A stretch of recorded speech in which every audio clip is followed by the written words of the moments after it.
asylum and sanatorium stories. I certainly hope you liked Volume 1. But of course you are here because you expressly enjoyed Volume 1. Well, I certainly hope you enjoy Volume 2. We do have some of the best stories yet lined up for you. And first up, we have this little gem, told in the form of letters. I present to you Pennhurst Asylum.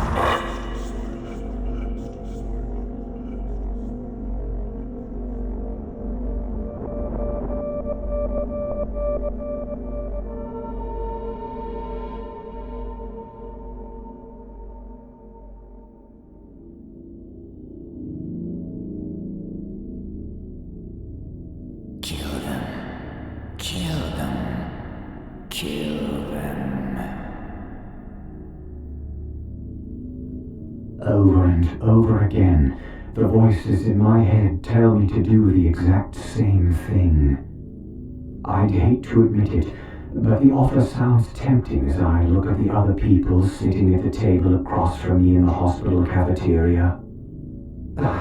I believe I forgot to mention that I'm in an asylum deep in the back roads of Pennsylvania. I'm sure that you haven't heard the true story of this place due to the fact that some of the world's worst experiments have been held here, and for the sake of the people, the events that have happened have been mostly covered up. The place? It's called the Pennhurst Asylum. The Pennhurst Asylum, as you may know, is recognized today as a haunted tourist attraction. But I remember it as the hellhole that I called home for many years. I leave you here my journal entries during my time there, while under the experimentation of Dr. Heinrich Chakajian. October 1982. I have been transferred to this place from my former prison in Europe. My new home is called Pennhurst, and I guess it was an old school and hospital. Honestly, I wonder why the fuck I was transferred here in the first place. Well, I guess I have no right to complain since I am sentenced for life. It's better than, you know, the alternative. Actually, now that I think of it, I'd almost rather be dead.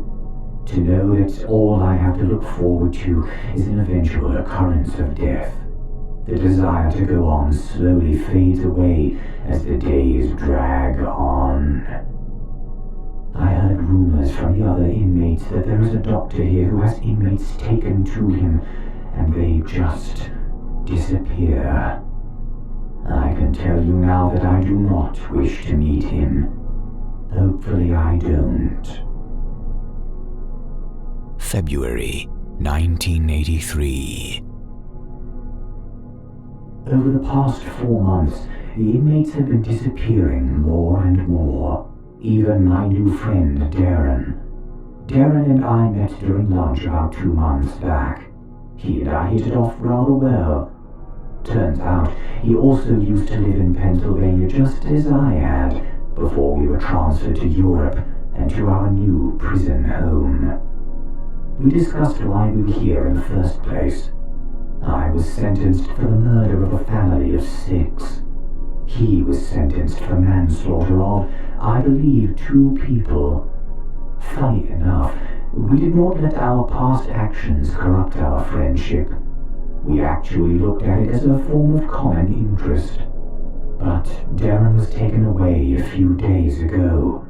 I'm not entirely sure why. I need to find out what happened to him, and I hope I'm not next.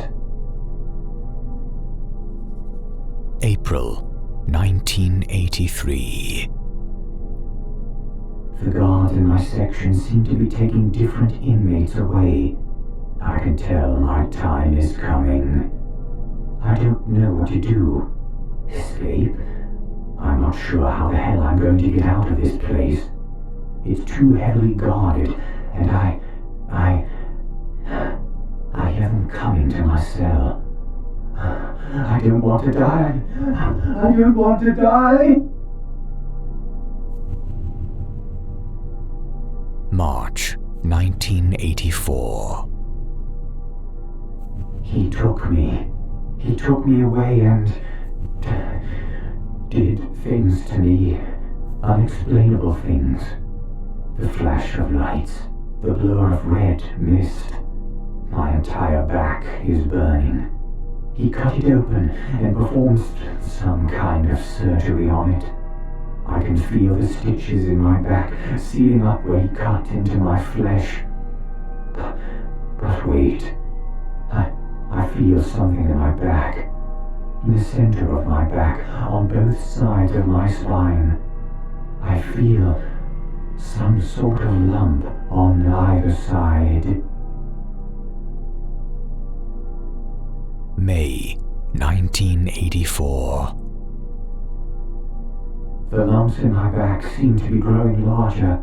It feels as though they are about to burst. I can't take the pain anymore. I must find out what the fuck Dr. Heinrich did to me. I'm cutting my back open and taking out whatever it was he put in there. May 1984. Later that night. I've cut my back open with a piece of the mirror that was in my cell. I can't take out the lumps though, and they seem to be growing.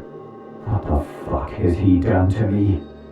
I hear the screaming coming from the upper floors. More prisoners being taken away? Why am I lasting so long? What's so special about me? Why can't he just kill me already? I've longed for death, and this sure as hell isn't helping. I may as well slit my own throat with a mirror shard. You know what? I may do so. Wait. I hear guards coming. Oh God, no. Not again. I don't want to see that doctor again. He's going to do horrible experiments to me again. August 1985. I'm surprised I'm still alive. I guess I've been unconscious for over a year now. Or comatose. I'm horribly thin and, well, almost dead. I wish I was. The lumps on my back have grown into large horn-like bones. These bones ripped through my flesh, and now my back is completely covered in blood. I should be dead. But no, he won't let me die. That insane doctor. If only I could get my hands on him, I'd tear out his throat. November 1985. I hate how the other inmates look at me in the cafeteria. They see what Dr. Heinrich has done to me, and they stare in fear at the monstrosity that he has created. Actually, I'm surprised that they even feed us in this damned place. Although the portions of food are usually a small plate of steamed chopped potatoes or something simple like that, the fearful eyes of the other inmates focus upon my torn and bloodied back. I can feel their stares burning into my mind. Kill them. Kill them. Kill them. I hear those voices inside my head, and the thought of killing every single one of these people sounds absolutely satisfying. January 1986. I heard the inmates were planning an escape from this hellhole. Sounds like fun. I hope to take this opportunity to kill Dr. Heinrich myself, and maybe a few of the other inmates that glare at me whenever I'm eating. I decided that I'm going to eat them. Those horrible fucking people I have to deal with, on top of the agonizing pain from the experiment that Dr. Heinrich has done to me. I can't take it anymore. The time is to act now. I will be free from this damned facility, I tell you that. I will start with these arseholes in the cafeteria, kill them off as quickly and as brutally as possible. Then I will make my escape. I'm ready. I'm ready. January 1986. Later that day.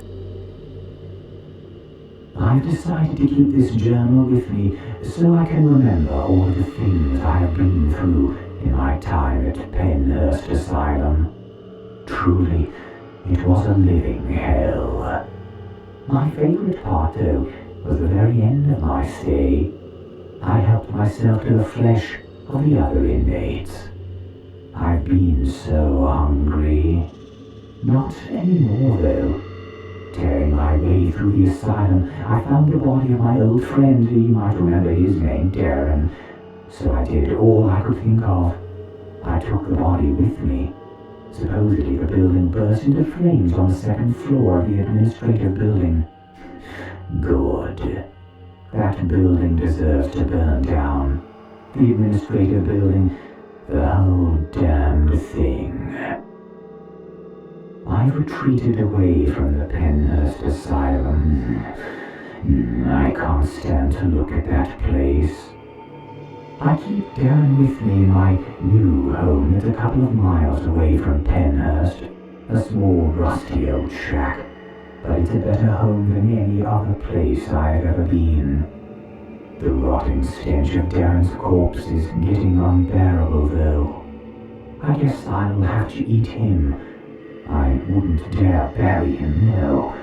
I don't want him to waste away in the ground. So why not become a part of me? Lately, I've been so hungry. No more bodies to feed on. Normal food just isn't the same now that I have tasted human flesh. I must feed. Soon, there's a small town nearby. The young ones look so delicious. Such new and soft skin. Oh, it'll be wonderful. I'm sure the adults won't mind if I just took one. Or a few.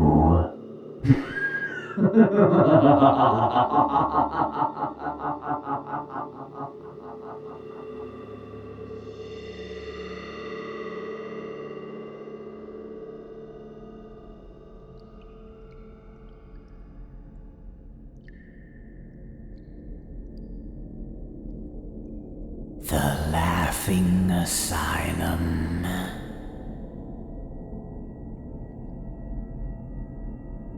I walked down the long, dark hallway. A sense of paranoia begins to creep through my body. As my shoes click on the tiles, I begin to imagine entities lurking within the shadows. I imagine gruesome monstrosities skulking inside abandoned rooms. I try to force myself to relax. Even if there were demons in the rooms, they could not escape the confines of each room. You see, this is an asylum. And who might I be? Just a mental patient, doomed to wander these corridors with my delusions to drive me to madness? No. I'm actually a tough-as-nails warden, the only one responsible for this job. I'm also the only one willing to do this task of delivery. I carry a tray of food. It smells delicious, but knowing who it is going to spoils my appetite. I finally arrive at the soundproof door at the other end of the hall. I grip the metal food tray in my left hand, fumbling for the keys in my pocket with my right. I finally feel the familiar metal of the key and slowly insert it inside the lock. It makes a low, clicking noise as I twist it. I place my palm on the cold metal of the door and push. Instantly, I'm greeted with echoing giggles. This inmate is different. He's not like the others. The others moan, they groan, talk to themselves, or scream. All this one does is laugh. There are others who laugh, of course, but they soon break down from their laughter and cry. This one, though, is always giggling, or occasionally breaks into fits of hysterical laughter. He doesn't wear a straitjacket, for the last man to attempt to force one on him ended up in the intensive care unit. For the sakes of the other inmates, we abandoned this wing of the institution and put him alone up in here. Surprisingly, he went in rather willingly. I can't begin to imagine willingly going into this small, white room with no windows behind thick iron bars behind a soundproof door. Once he had gone in there, he sat in the little corner, just sat there so he could laugh in peace. I began to try and hum and whistle to tune out the dreadful laughter, but to no avail. I don't believe I was even humming a tune. If I'm not mistaken, he's laughing a bit harder at this. Was he laughing at me? Did he think of this as a joke? I gripped the tray a little tighter. "Here, dinner," I say, placing the tray inside the small drawer. He gets to his hands and knees and crawls over to the bars, still giggling. "What's for dinner?" I close the drawer while at the same time he opens another drawer where the tray is waiting. He pulls out the food tray and places it on the ground. He then pulls over the cover. "Meatloaf, potatoes, and water," I reply. So tell me, why am I treated to such a gourmet delicacy in this prison?" "This isn't a prison. It's a mental institution with unorthodox methods." "I should say so." And with that, he begins to eat. I step back, repulsed. Along with that horrid laughter, he sports a wide smile on his face. His grin never falters, never vanishes as he eats. It seems to stand out today. "Tell me, why do you always smile in that manner?" He stops eating and glances at me, still grinning that hideous smile. "Isn't it nice to smile?" His question sounded like more of a statement. "Why? Why must you continue to smile day and night? Something must be going well for you." At those words, his broad grin appeared to extend over his pale face. "As a matter of fact, something is." "But what could?" He raises his hand, silencing my stutters. "This point, Warden, you must believe I have a devious plan in mind. To escape." "Well, I don't. I'm happily content here. Happily content." I'm completely confused. Nobody really talked to him, so had he somehow lost his ability to communicate normally? "You're not answering my question," I exclaimed. He seemed unfazed by my sudden outburst. "You wouldn't want to know the answer," he replied. Was this some kind of sick mind game? "Please tell me," I begged. In my desperation, I hadn't realized that I, the warden, was begging this mental patient for information. He sighed.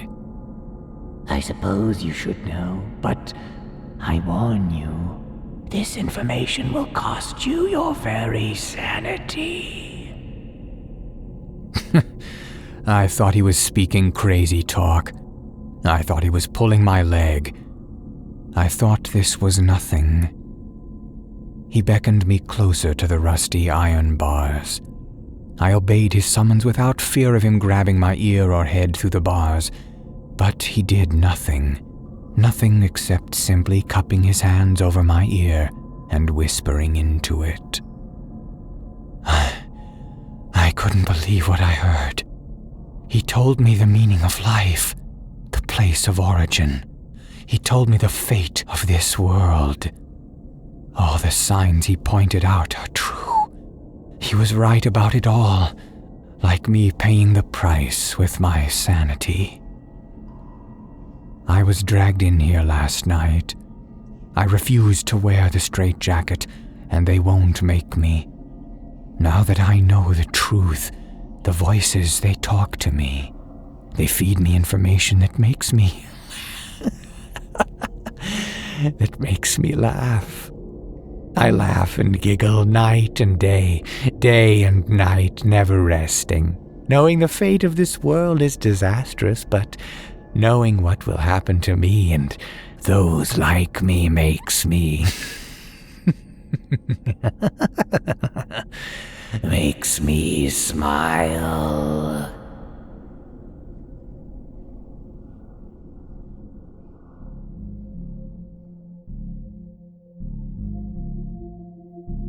Anoka State Asylum. In Anoka County, Minnesota, there's an old mental asylum that borders the high school. I'm talking right up next to it, sharing a fence and everything. My mom had said that when she went to school there in the 1970s, she'd see patients walking around the grounds. Sometimes they'd come right up to the fence edge and watch Mom's tennis team practice. I guess there are old graves in one of the old courtyard corners too, which makes sense actually, as it's been a running hospital since 1898. It no longer serves as a mental hospital, thank God, but it is now a recovery center for troubled teens and addicts. The underground tunnels are non-functioning, and for all intents and purposes are closed, but it is still patrolled. I can't imagine recovering from substance abuse or being in juvenile detention in a place like that with its history. With its reputation, obviously it's been a victim to a number of stupid vandalisms, teens sneaking into the property to ghost hunt or whatever. Also, obviously, I have been one of them.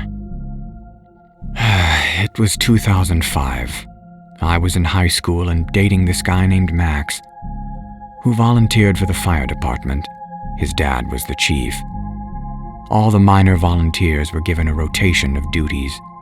Now, normally a minor volunteer wouldn't be asked to patrol the asylum, but since Max's dad was chief and Max had been volunteering there for 3 years now, and they were understaffed because of a massive storm, it knocked down trees, flooding, power outages. He had asked if Max could patrol the tunnels for a week to help. This was our chance. I was in the middle of finals, but was done with school for the year that Thursday.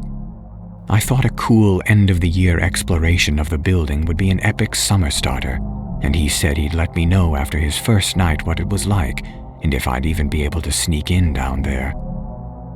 On Tuesday morning, I heard from him because I went to class saying that the tunnels were cool and creepy. He said he had patrolled alone, so I should be able to sneak down there with him for a bit, but might not be able to patrol with him on the actual grounds perimeter, which was fine. All I really cared about were the tunnels. He also said to bring a flashlight, because there was a short period of time where he had to turn off the light before turning on another, and the wiring was all wonky in that old place. On Wednesday morning, he said there was a smell down there, and that I should bring water shoes. Some of the flooding had backed up into the tunnels, and the smell was likely a sewage break or a bunch of drowned rats. However, when I got down there, the water wasn't very deep, but it was gross to him. On Thursday morning, he told me to meet him on the path behind the asylum at 10 p.m. It ran along the river. I was a little creeped out by the idea of walking alone down that path at night, but in the end, I decided it would be fine. I told my friend Anna where I'd be and said to text her a code word every hour to let her know I was okay. The code was a line of lyrics from a Tenacious D song.